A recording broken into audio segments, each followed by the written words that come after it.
انت عايز تنسحب من الدوري كامل.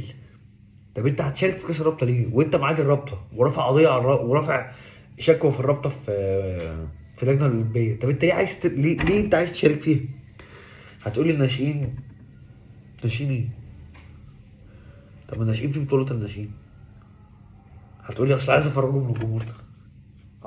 ذيع مباراه الناشئين يا عم على قناه الاهلي. وتجهيز ايه؟ تجهيز ايه لايه؟ يعني انت بتجهز اللعيبه اللي هي السكواد كله عندنا بيلعب اساسا. محمد عبد الله الناشئ بتجهزه. بتجهزه ليه؟ بتجهز الناشئين اللي هي عندك.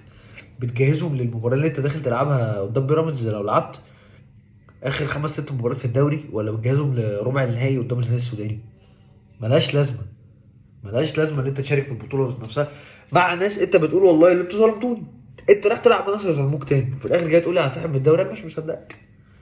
وما كانش ليها لازمه ان انت تنسحب من وجهه نظري بعد اللي انا شايفه طالما انت هترجع تلعب لي في كاس الرابطه تاني. طب انسحبنا ليه؟ انسحبت من كاس مصر من قبلها اقول لك اه تمام السنه اللي فاتت قلت اه فاهمك انت بتنافس في اكتر من جبهه وانت عايز تكمل.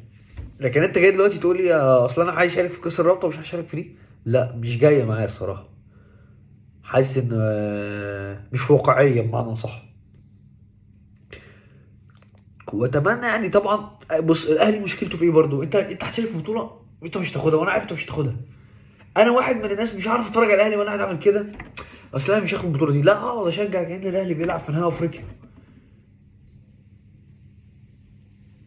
في المقابل بقى انا مش مقتنع بيها وانت جاي بتلعب بيها اساسا في فتره انا شايف يعني ملهاش لازمه.